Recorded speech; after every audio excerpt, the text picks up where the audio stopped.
Hello, everybody. Thank you for coming back to see the Entrepreneur Hour. Today, I have a guest who's about to come online. He's doing it live in his Instagram, but it's Michael Blake, assemblyman from the Bronx. Super interesting story. We'll get to that in a few when he gets on, but right now, I guess in the early part of this show, I wanted to talk about just the stuff I've been researching around creating content. Like YouTube, Instagram, Facebook, all this stuff. This opportunity is so massive, it's crazy. Like just off creating, I think I'm up to this show. I think 34. Yeah, this is show 34. Just by creating 34 episodes for 34 hours, it's a lot of work. But not a lot of work because I'm just online, right? I'm not editing this stuff after. I'm just basically going online, talking to people, putting it up everywhere. So I'm basically on 4 platforms every weekday. So that's 4 hours of content, right, per day, if you think about it. And it's already bringing me opportunity a lot.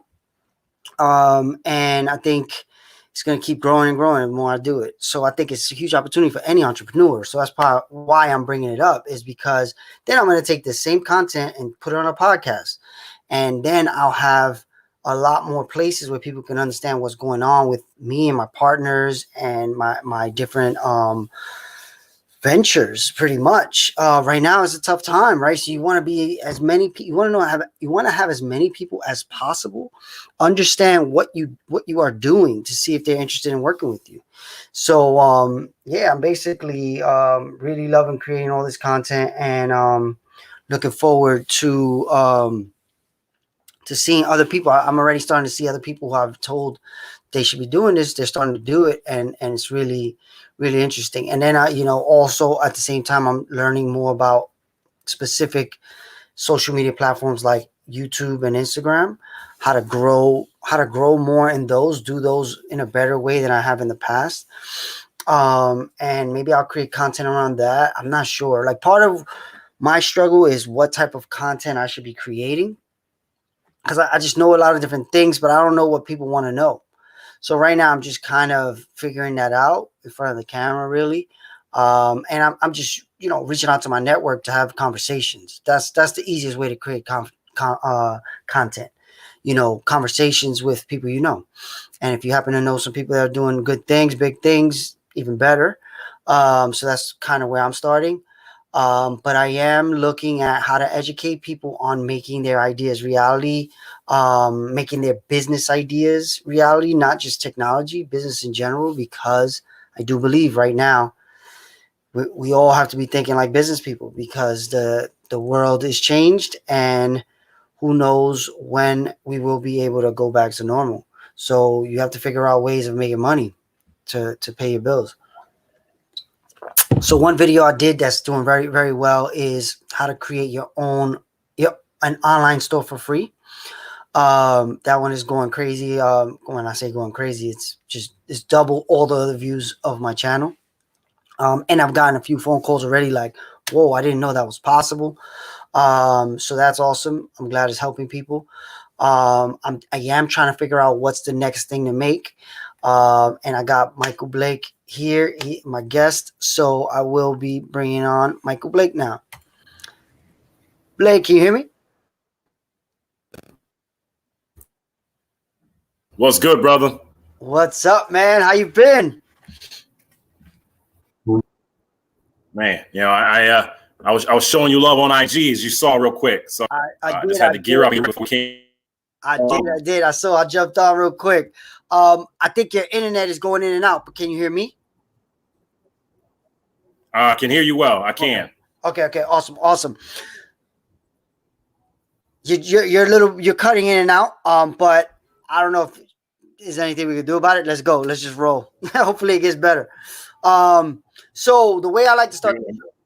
We hope it gets better. I'm gonna move a little bit. Let's see if it gets a little better. If I get a little closer to the router. Got it. Good idea. I'm with you.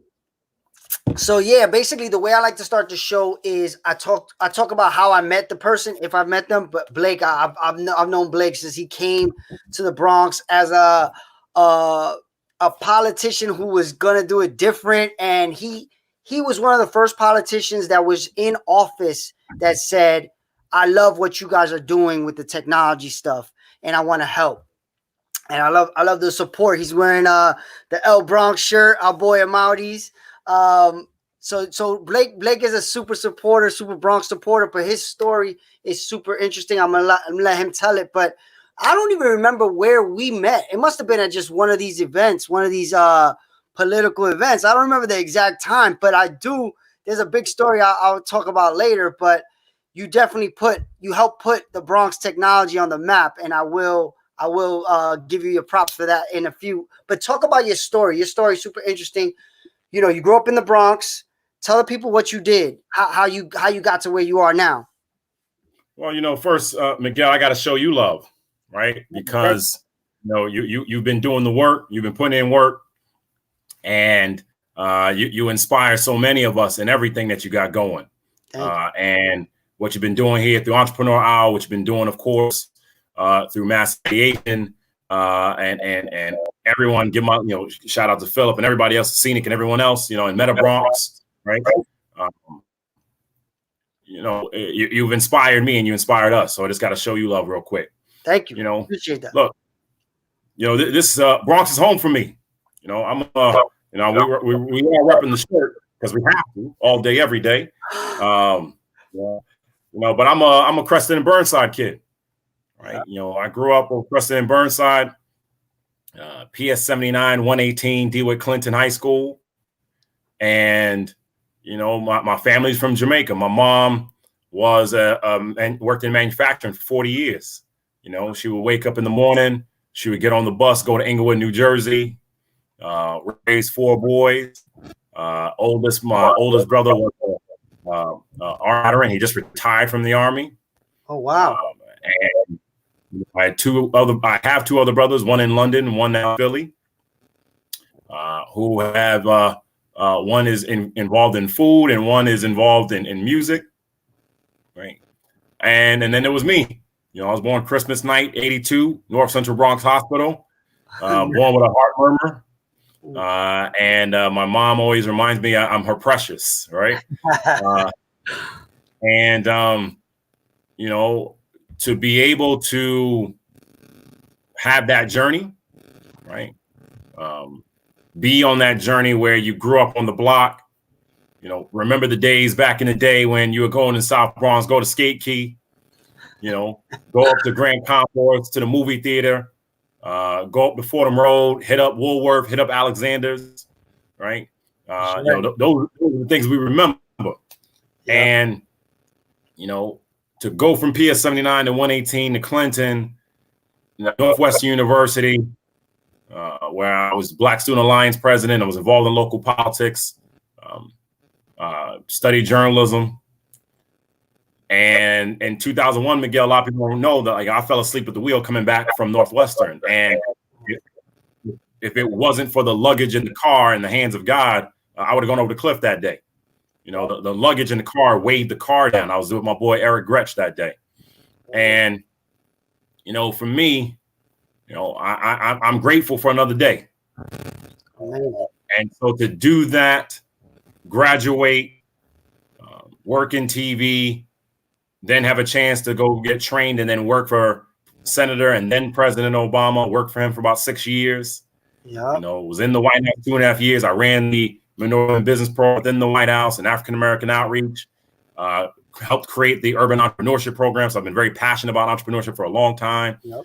Working with John Hope Bryant and Operation Hope, working with our friends David Henson, Alejandro Castillo, and MBDA, Minority Business Development Agency. And then, after all of that, have a chance to come back home and get elected to the assembly. Been in the assembly for 6 years. Wow. I've been doing the work. 6 years. Wow, it goes fast. 6 years. It flies by. And then, now we're here now. I'm a vice chair of the Democratic National Committee. I'm a candidate for Congress here in the Bronx. Yes. And I'm just saying that all to say, I'm very grateful for God blessing me, right? And I just want everybody to know that, you can grow up in the Bronx and make it. And I want people to understand that. And that's important for me to be able to tell that story.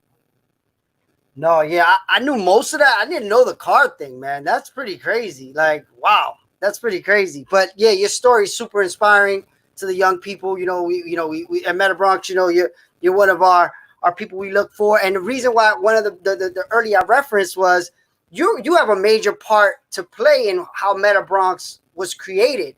Meta Bronx was created because Michael Blake brought MSNBC to the Bronx, and they were going to have this huge event. And he said, look, you guys got to be there. What you guys are doing, the world needs to understand what you're doing. So can you guys come and really show what you do? So that night, me and Philip were there, and we were like, wow, how do we do this? Because we're working with startups, but there's no real entity that we're just doing it from the love of doing it. So we came up with the name Meta Bronx that night, came up with the logo, and then we brought it to MSNBC, and we were on that whole journey of where we are now, because you brought MSNBC, it forced our feet to the fire to create this nonprofit to do what we were doing just off the strength of what we needed to do. And now Meta Bronx has gone pretty far. We're partners with Village Capital, Village Capital is one of the biggest diversity focused venture capital firms in the world. And I don't even know if you know this. We've been told that we are the #1 diversity-focused accelerator program in New York City. So we're doing big things.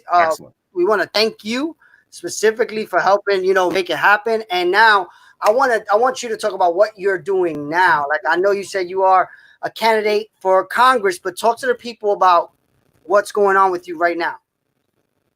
Well, again, we just created the space, Miguel, right? Like, the reality is you were doing the work, right? So, we were blessed to be able to create that space through MSNBC. But if you weren't already doing it, it wouldn't have happened, Yeah. right? So I just want to be clear about that and show you love. And I want to make sure we bring you in more on what we've been talking about. So, I mean, you all have been seeing the stories about how coronavirus has impacted us in the Bronx, and highest rate in the city, the challenges that's happening now, and so several of us came together and created the Bronx Community Relief Effort, which none of us thought 2020 was going to be like this. 2020 came in with a sledgehammer, right? And so what we've said is, let's turn pain into promise. And be very thoughtful about that, and be very practical about that, and really show people what can be possible. And one thing that is possible is that we can come together here in the Bronx, right? And it's been a blessing to watch in real time. If you go to thebronx.org, you will see the information about what we have going there. One of the pieces, Miguel, specifically around what we're doing around jobs and entrepreneurship and economy and equity, education and connectivity. We want to make sure that you are engaged in that, and to help us think through this moment, because the reality is there's going to be a lot of people that are going to become entrepreneurs right now, out of necessity, quickly. Right.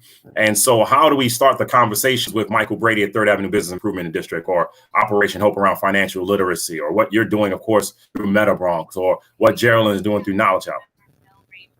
And we want to be very practical about this, right? And lay out the framing now of how do we help our communities to recover and rebuild in a new vision, right? Because there's going to come the point when the cameras are gone. Yep. There's going to be the point when people are not describing a crisis and move on to the next crisis. The reality is, people got to understand that we will need long-term relief to turn this around. And if you really want to help us, help us. So the Bronx.org, food, education, small business, education and connectivity through technology, housing, healthcare through the PPE, equity and justice, and what we're doing around micro grants, all these pieces are intertwined for us, because in the way we look at this, we got to help people, again, go from pain to promise. You know, the line I've been saying a lot, you know, there was a pandemic of poverty, of institutionalized racism, and of health disparity long before the coronavirus pandemic. Yep. And so now it's just showing our job to say, okay, that's all it did. That's all it did. It just made it more clear on what was going on. And so now our job is, how do we help people? How do we connect you with the CDFIs, the community development financial institutions? How do we connect you to true access to capital? How do we figure out the synergies for the restaurants and the bars that need the state liquor authority to approve and expedite it so they can open back their restaurants and bars faster? What do we do to support someone like Noelle at the Lit Bar so that the only bookstore in the Bronx can get the support that she needs? What do we do to support the restaurants in the community like Bistro and Bricks and Hops and Bronx Draft House and Mott Haven Bar and Grill and all these different spaces that we need right now? How do we help get Chromebooks through StreamYard and Here to Here for the kids who didn't have tablets and iPads? Mm-hmm. And so all these pieces are intertwined. And so, you know, Miguel, I'm putting you on the spot right now. I want you fully involved. I want you to help us. I want you and Phil and everybody to help us build this out. You know, the reality is, you know, as we gear up for the summer, we can't have idle energy, because if these young cats don't have anything to do, it's going to be live in these streets. 1000%. So I'm glad you brought that up, because Meta Bronx right now, one of the biggest things we're dealing with is they canceled summer youth, right? And summer youth is a big deal for a lot of kids in the summer. It was the way they feed themselves, because their family couldn't really do it. It was a way to keep them engaged and, you know, not being live, you know, like you said. So right now we're literally trying to figure out how to get whatever we can do to get some kids off the streets. So right now we're and we can talk about it more and more offline if it makes sense, but we're trying to get as many kids as possible, especially in the Bronx, because that's where Meta Bronx is, to be able to have some type of remote way of working where they can make money, learn some skills, get an internship during the summer. And right now it's tough because who knows how that's going to go. So yeah, I mean, you know me, I'm always up for trying to figure out stuff to help the community. So what do you think is going to happen this summer with the summer youth thing? Like, do you think it's going to change? Do you think they're going to switch and bring it back on, or do you think it's gonna have to be some other idea? Well, first I'm trying to figure out what's your Twitter handle is the first thing I'm trying to figure out right now. M Sanchez, MSanchezS. Yep. World. There we go. You know, I'm tweeting right now for people to come onto the blog. They go to MiguelSanchez.blog. Is that where they go to watch this right now? Or they got to do it on IG? MiguelSanchez.blog/live. Okay. That's what we're doing in real time, everybody. That's what you got to make happen. Right. I want to hear some questions. If you got questions for Blake, let's go. So when we think about what's happening, it's going to be very different, right? Very different. People are certainly, and this in the tweet out, people certainly are not going to be showing up in mass at their schools or the community centers. Like, that's not going to happen anytime soon, right? Mm-hmm. And why are you not trying to show me love, man? I just tried to send out the tweet and it didn't want to go through. It did it? Yeah, I'm like, what's going on? It's not me. You know what? I'm gonna have a little fun with this. I'm gonna show the picture. All right. And you show love in real time. So look, when we talk about SYEP, right? This is one of those things where it's going to be tremendously different, right? Yeah. And we recognize that. And so, how do we get the young cats to be able to do work from home? If you're ready on your tablet, you're ready on your phone, you're ready on your device, well, there should be a way we can figure out how to work with you, right? There's definitely how a way. do we? Oh, no question. And this is about getting creative. And I think that the city too often only approaches it from a basic approach. Let's say that, right? And I have been very frustrated with the lack of desire to be big and bold in this moment of crisis. And so what we need to do is come to the table and say, okay, what are we doing to help provide tactical solutions while understanding that maybe some of these, yes, I hear this, some of the full contracts may not get paid out in the same way. I received that. I understand that. But it doesn't mean you got to eliminate the entire deal. That doesn't make sense to me. Yeah. To be able to demonstrate how we can help keep the young people involved. And so we're in talks with Deputy Mayor Thompson. We're in talks with the state as well. The federal level, the funding that comes in, and this is intersectional right now, Miguel. You got to have federal funding for state and local funding so that you can help to stabilize these governments. You got to look at what's happening with the city to look at potentially borrowing and have municipal finance so you have more money to pay these bills. You got to have the city then be bold enough to say we're going to have SY. Hold on, Blake, you cut out. And so for us, you cut out. Wait. Repeat that last sentence. It cut out a little bit. It cut out. Just saying that it's all intersectional. That you need the federal funding for state and local governments.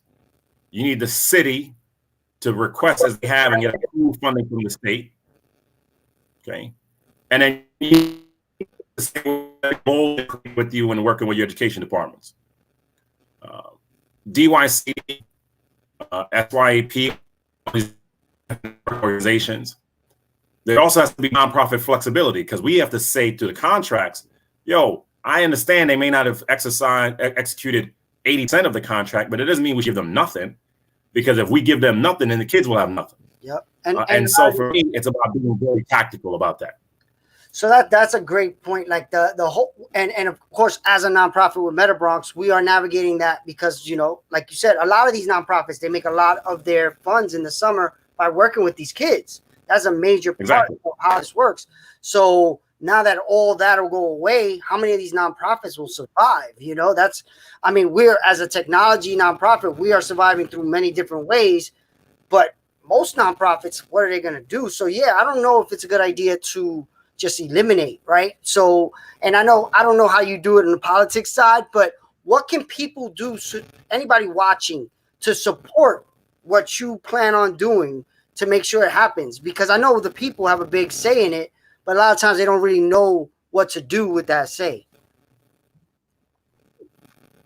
Look, I think in large part, we need to get from you and the collective you, what are the specific proposals and suggestions on how do we fix this through your respective companies and nonprofits?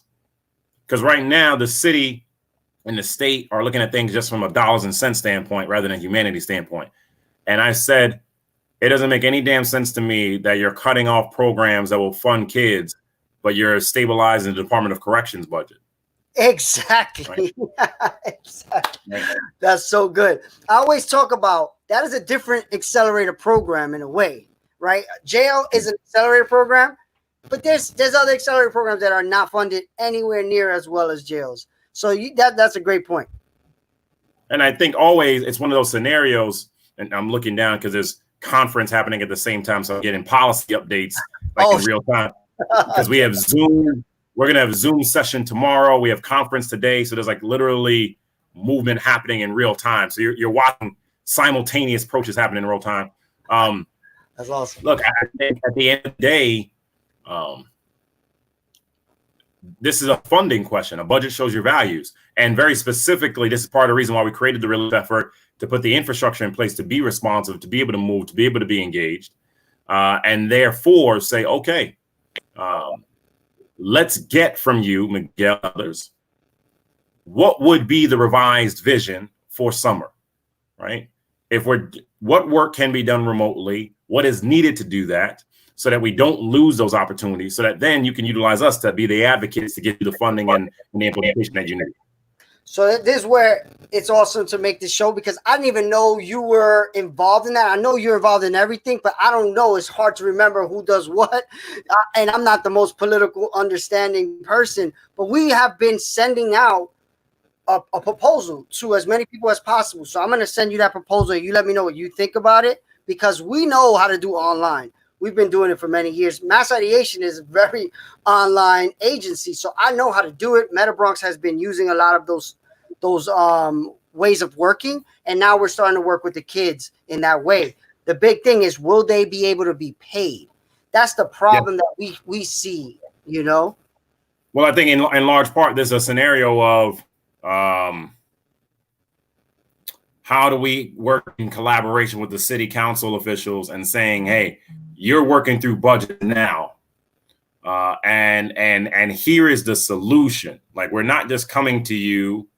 We're not just coming to you to say, we got the problem. We understand the problem. We understand that you don't have their tax revenue and therefore you're cutting programs. However, this is what I keep going back to, turn pain into promise. If we don't do these things, it will be even worse on the back end. You'll have brain drain for these young kids, right? You'll have violence, criminal justice, all these different things happening. And so in large part, Miguel, I think the immediate is hit me and hit us with, here's the vision of what needs to happen so we can make these things happen with you. And again, treating it from very practically. Hey, here's what we were thinking about doing. Not just us. Here are the other groups that are working on these things. Sure. Here's what we all believe needs to happen in order to make this work. And then thereafter is the reimagination of urban America, right? People are not going to go to work in the same way, right? People are not going to go to school. And so here's what we at Meta Bronx and at Mass Ideation and at Scenic and at Knowledge House are putting on the table that can happen, that is first and foremost Bronx specific, because as you know, a lot of people may go into Manhattan, other places, get paid internships, other things like that, but they're not realizing the Bronx specific, the cultural elements that exist here.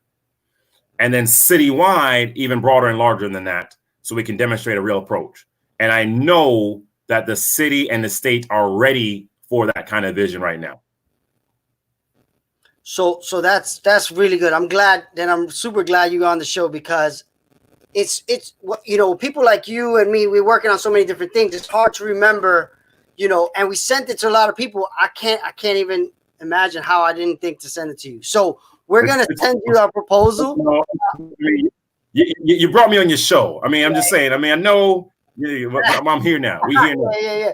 So it's always a great way to catch up. So, all right. So that's good. What about the common individual that doesn't maybe not have a nonprofit, doesn't have business yet?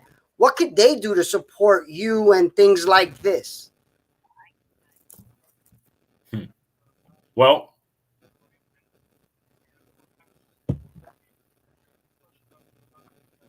so I think first, it's us coming to people and saying we're here to.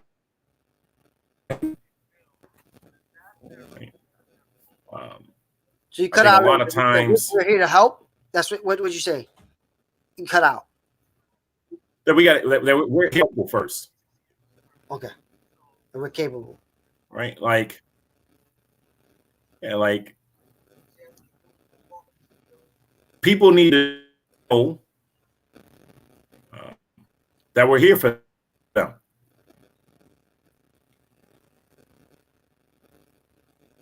Blake, I think you see me now. Hope you see me now. You're probably cracking up because you got two feeds going. Maybe switch one to a different, like, of a delay. Yeah, I think what you may. I think you have two things on the same internet and they're struggling to fight. You maybe put one on your Wi-Fi and one on your phone internet. Hold on, let me. Okay, all right. How about now? There we go. Seems better now. Yeah, it's better. So last thing I heard was we are. So to your question, like, look, I think the people need to first know that we're here to help them. Sure. Right. That we're here to provide help for them. That we're here to support them, and you know, we created this relief effort to be the mechanism to say, if you need food, you know, we're going to partner up with World Central Kitchen and other allies and other restaurants to get you meals. If you're looking for job assistance, we're going to partner up with small business district. If you're looking for kitchen help, dream yard. If you're looking for criminal justice and equity, we're partnering with Bronx Defenders. And so first and foremost, I just want someone to know if you go to thebronx.org, you can get that help. Right. Okay. But I also think in terms of the everyday person, and I appreciate that you put the congressional website up, it matters who we elect to office. It really does.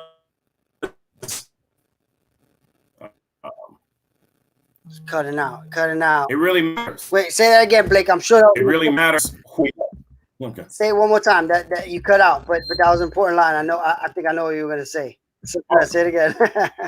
No, just say that it matters who we elect to office, right? Yes. It matters who we put in these positions. 100%. And I think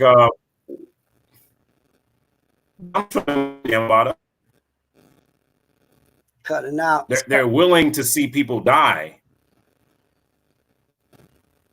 It's better now. It's getting better. Go. People say people are dying. People are losing their jobs.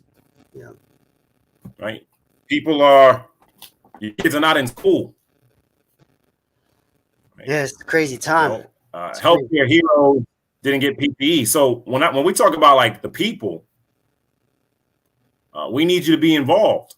We need you to be involved through the census. If you have not filled out your census form, do that, because that leads to funding to our communities. Mm-hmm. We need you to be involved in terms of elections and who you send to these spots, especially Congress and state assembly and state senate and city council. I'm running for Congress. Chantel Jackson's running for the assembly to succeed me. That's one way, to your question, Miguel, that the people can be involved, but also how the people can be engaged, because then we put ourselves in conditions for separately. I think it's important for people to understand and appreciate that, yeah, these times are not easy, but it doesn't mean we should be silent. Right? Sure. So it means like, I've seen these different ideas. I'm experiencing these different things. Here's what's working. Here's what's not working. I want for you, politicians, nonprofit leaders, business leaders, to implement it at scale. Right? The amount of calls I'm getting around unemployment insurance, the amount of calls I'm getting around food, the amount of calls I'm getting around Chromebooks and laptops for the kids, right, is continual. And so how do we fix this at a larger scale? So like, I bring this together by saying this, that no one should ever wonder about a meal to eat in New York, in America, in 2020. Period. Yep. You should not be wondering about access to personal protective equipment. You should not be wondering about your kids having a Chromebook or an iPad to go and have school. You should not be wondering on if a landlord's going to try to kick you out. You shouldn't be wondering about those things. And so our job through the Bronx Community Relief Effort is to provide that support to you. But it's also about you being involved politically. And I just say this, our vision is believe in the Bronx. Like, if you believe that it should not be easier to get unleaded gas than lead paint, if you believe that it should be easier to have a Chromebook in your book bag than be arrested for a dime bag, if you believe that there should be jobs and justice for our communities, and that we should not have long lines for people getting food, but we should have long lines for donation, that's what we say when you believe. And I'm running for Congress, Miguel, to your question about the people, because I want the people to see what can be possible. That a kid could grow up in this community, can serve a president, can come back home and help. And I really do believe that what you do and have done in the last 2.5 months speaks more to what you will do in the future than anything else before that. It's real easy to put a press release when things are calm. Yep. It's real easy to show up at a press conference when everything is calm. It's real easy to be for the photo ops when things are calm. No doubt. What did you do when there was crisis? People needed you. Yep, for sure. So simply put, I need to figure out who said the line, but they said the only difference between chaos and courage is action. That's really good. Chaos and courage, action. I like that. I like that. Yeah. Real simple, right? Like, what did you do? Right? What did you do? And so for us, if for anything else, if you want to help, and maybe you want to help somebody else, maybe you're like, you know what? Somebody needs help, and I can donate to them. I can maybe donate my time, my goods, my services, my talent, right? TheBronx.org is a way to do that. And shout out to Derek Lewis, because this was his vision. Got it. The relief effort. All right. Yes. Okay. The vision of a Bronx community relief effort then goes into a Bronx Community Foundation. That was his vision, and is his vision. Yep. And then bigger than this is, in 4 weeks from today, we get to send a message to the country of, do we elect someone who has been doing the work? Or do we elect someone in Ruben Diaz Sr., who is a Trump supporter, who is anti-choice, anti-gay marriage, and has repeatedly been against our community? Yeah, I mean, it's tough. Like the whole. So I'm glad you're bringing up different politicians. Of course, I invite any politician on the show. Blake, we and Blake go way back. I've already had a few on here, and I'm going to try to have as many as I can. But Blake, you are different because it's rare where you like. I'll tell you a story. Me and my friends, where I grew up on 167th and Shakespeare. We hang out and watch Yankee games, Yankee playoff games, and we're hanging out in a bar, and Blake is there. He knows all my friends. Like, and I didn't even know you knew my friends, right? You came in, and it was like, oh, you know that guy. So Blake is around. You will see Blake as a politician. You will see him in the streets, walking the streets, talking to the entrepreneurs, talking to the people. That's not normal, at least from what I've seen. I don't know, but Blake is really good at that, and including people in what he has going on, as you see here. So I definitely think look at Blake's platform, look at all the platforms. Like he said, the voting in the Bronx is dismal. Like it's so bad. Like the percentage of people that actually vote in the Bronx, if that percentage went up a few percentage points more, I think the Bronx will be in a much better place. And it's going to happen, but the problem is going to happen when it gets gentrified. Instead of us voting for our own wants, and when I say us, I mean black and brown people.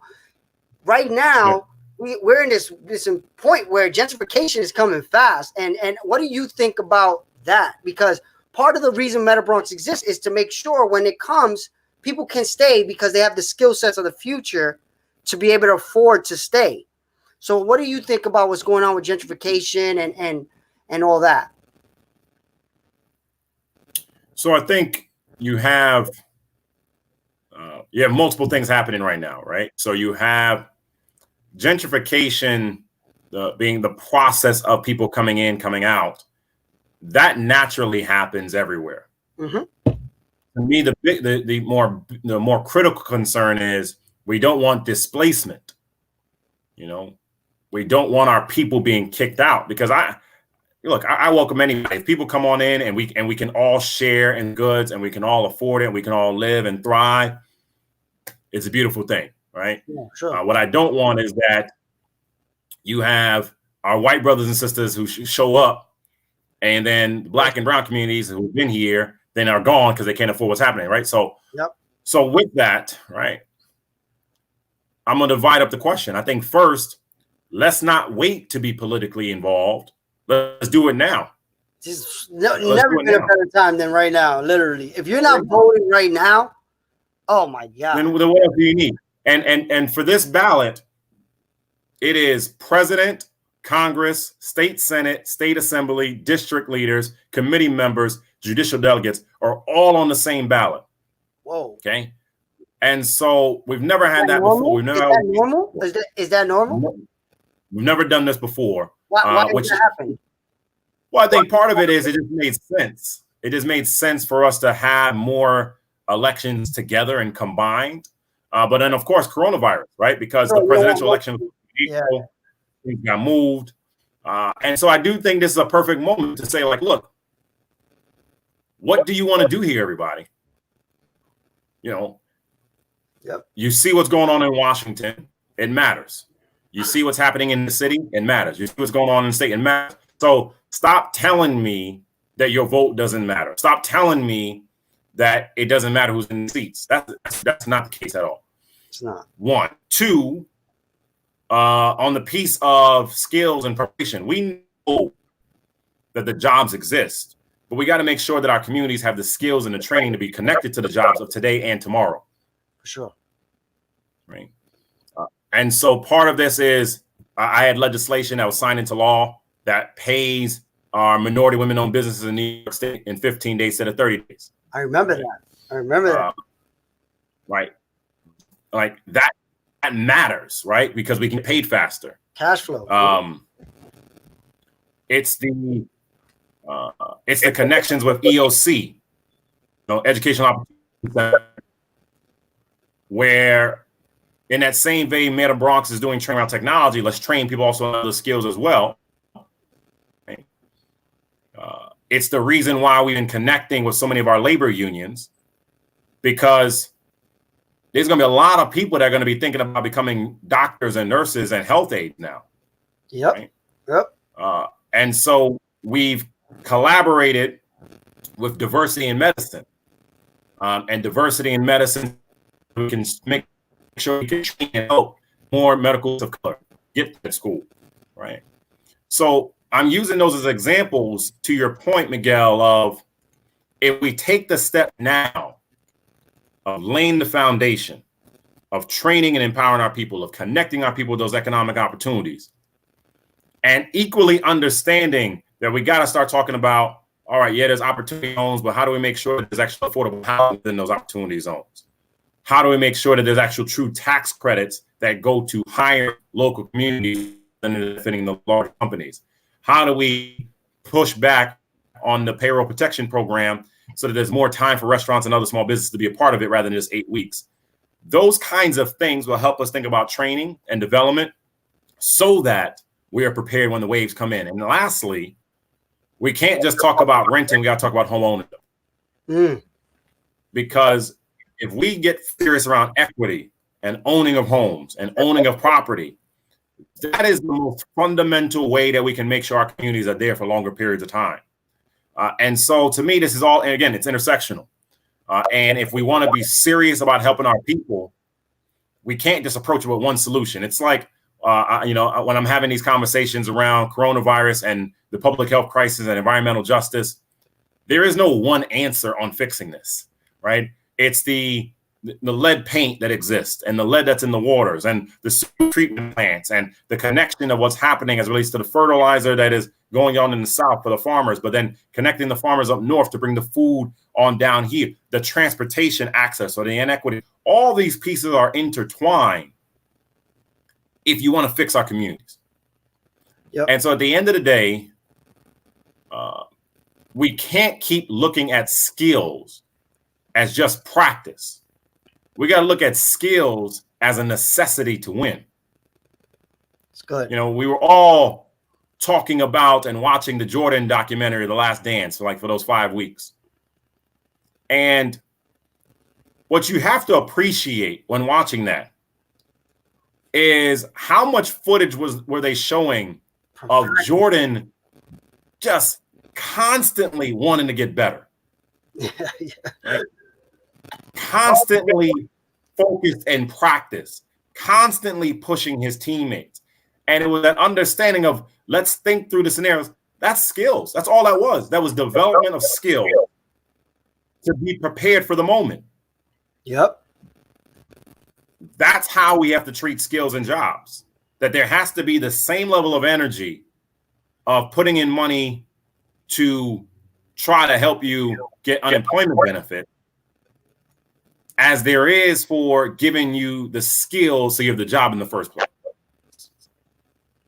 100%. 100%. I agree with all of that. And then even what you're talking about with the gentrification. Again, you want your community to get better and grow and look better and have better buildings. And some of that is going to come with different people coming in. The big thing is displacement. Really, I'm in the same boat where it's like, okay, make that building, but let it be filled with people from here. Not make them go somewhere else, which who knows where they will be able to go. So now taking it towards the entrepreneurship. So right now, COVID has changed this probably tremendously too, but the prices of rent and stuff were going up for entrepreneurs as well. So how do you see that when you think about gentrification and just the way the Bronx is going to change and business is going to change after COVID? What do you see as maybe some of your policies for the future on what you're running on the entrepreneurship side? Well, look, as people of color, we've been entrepreneurs for centuries. 100%. Right. 100%. And it's now, how do we, in that same way, take those skills for good at scale? Okay. So I feel very passionate that there needs to be an entrepreneur and a minority women business bill of rights in Congress. Nice. That a lot of the conversations we're having right now around small business are not taking into account entrepreneurs and entrepreneurs of color. Okay. It's not taking into account the cultural sensitivity of our communities. It's not taking into account that when you have COVID-19 happen right now, and then the Yankees and NYCFC are not playing, all the businesses that are impacted by not having those two teams, that there's a different level of a dynamic that emerges. Okay. I think there has to be a focus on neighborhood basic income rather than area median income. Yeah. So that you are able to have true affordability, residential and commercial, that's applicable to those communities, as opposed to your rent and affordability being based upon Westchester and other counties that are much more wealthy. I think for entrepreneurs, obviously, as you know, Miguel, has to be a great focus on access to capital and diversified avenues of capital. And it cannot just be loans. There have to be grants and they have to be forgivable loans. There's got to be more efforts on CDFIs and also how fintech can partner with CDFIs. I did an op-ed with Natalie Molina specifically on this, that you cannot just hope for the traditional banks to be the only ones that help in this aspect. Yeah. And so for me, Tom Perez, our former labor secretary, our DNC chair, he would always say, this is about helping people at scale. And when it comes to entrepreneurship, I may not know and won't know every single nuance that your company is facing, especially if you're a sole proprietor.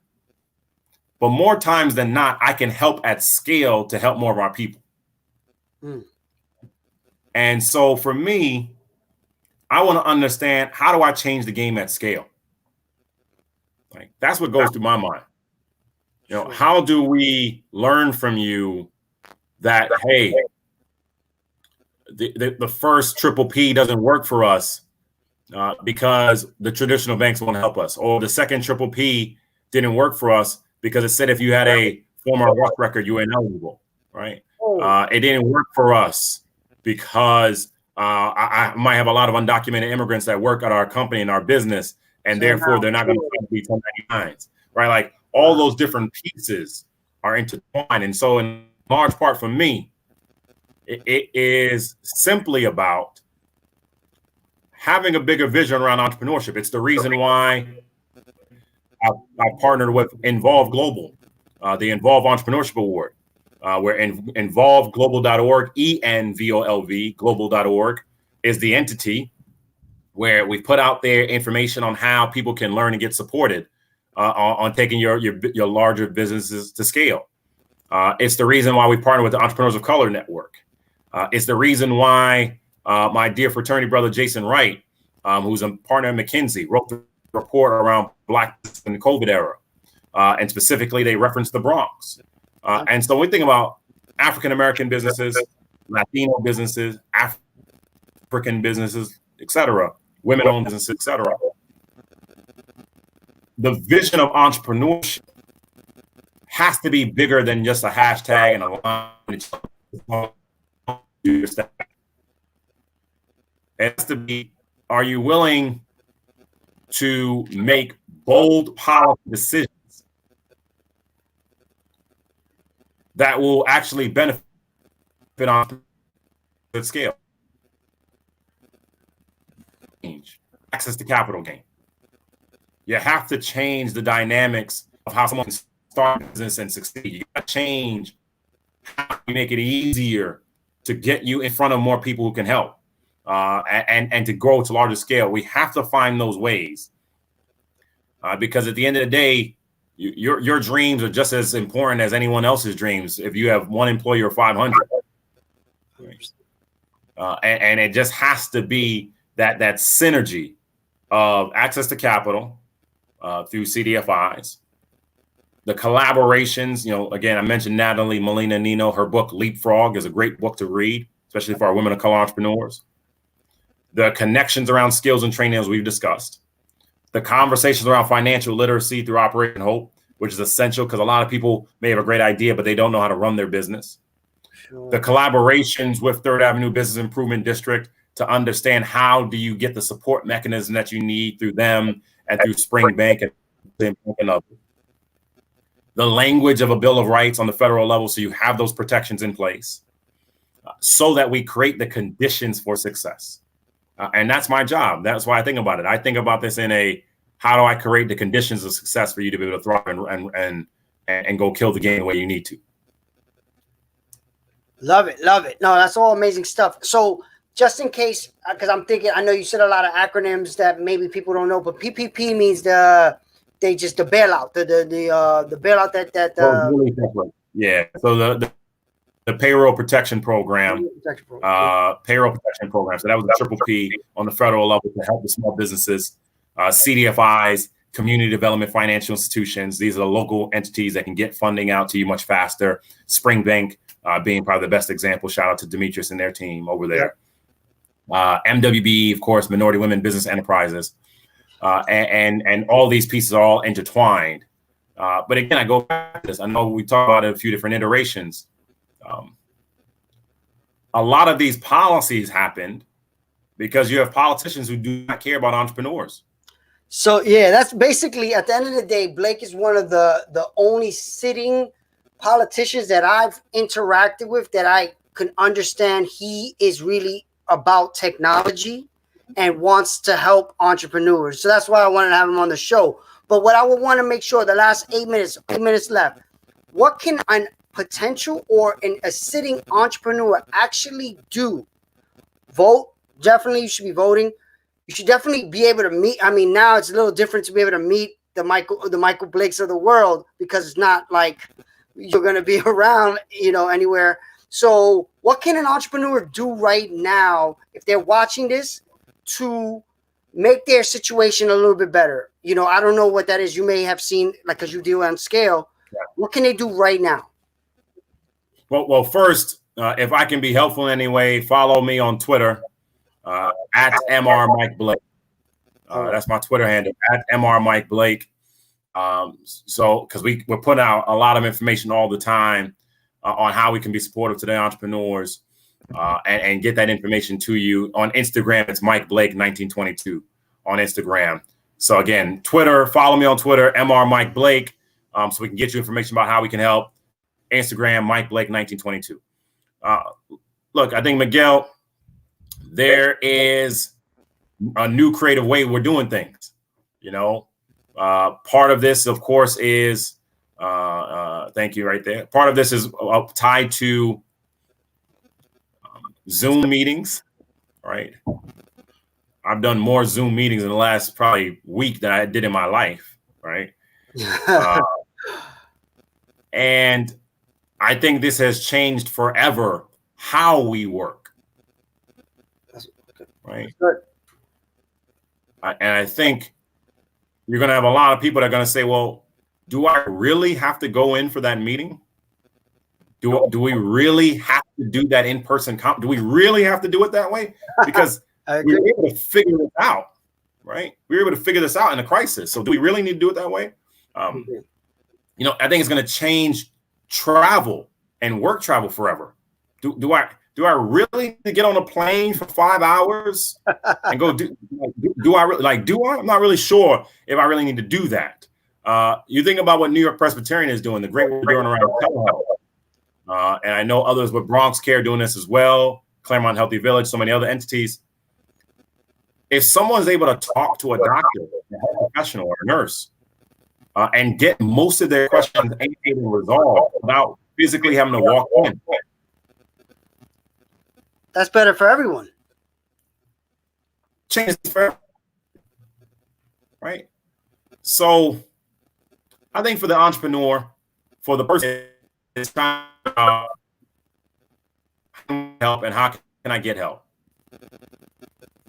You know, if you ever want to come by or call our office, I should say, 718-538-3829.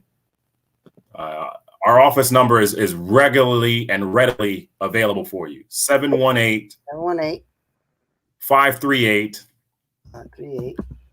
3829. So that's a good point. Like as I learn more about politics, that is probably one of the best ways to call your local politician.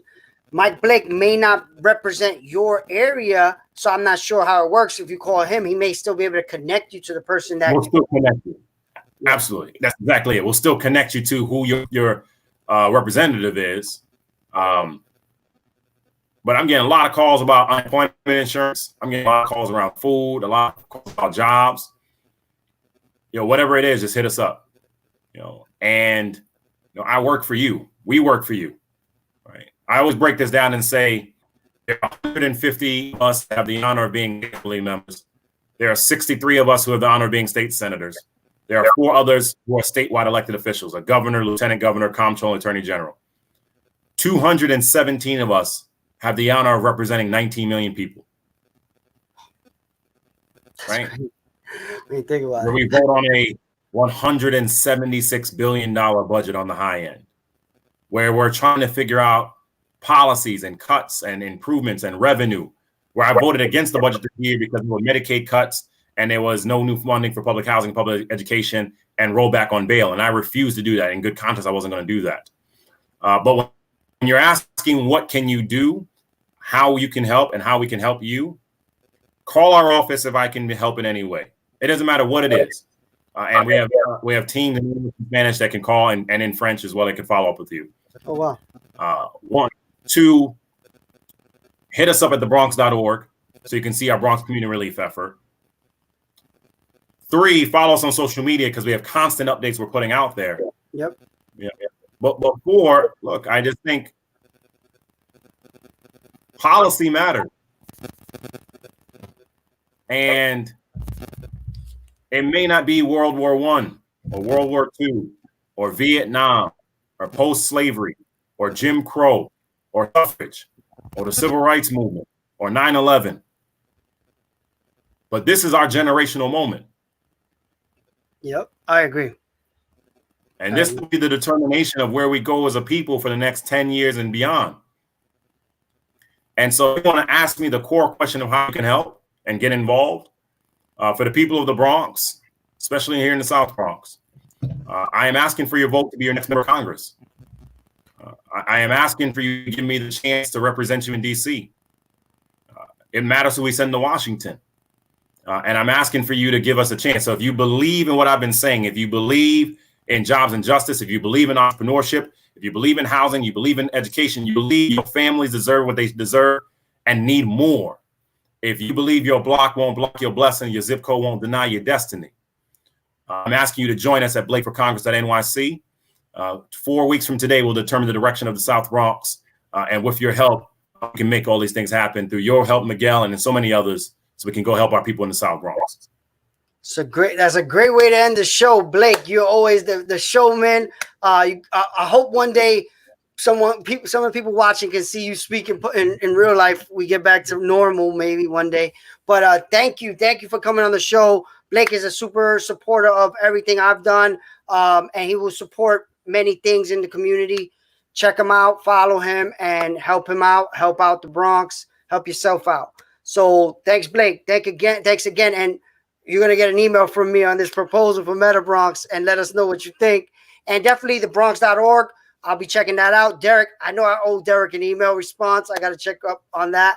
But everybody, thank you for coming. Definitely follow Blake.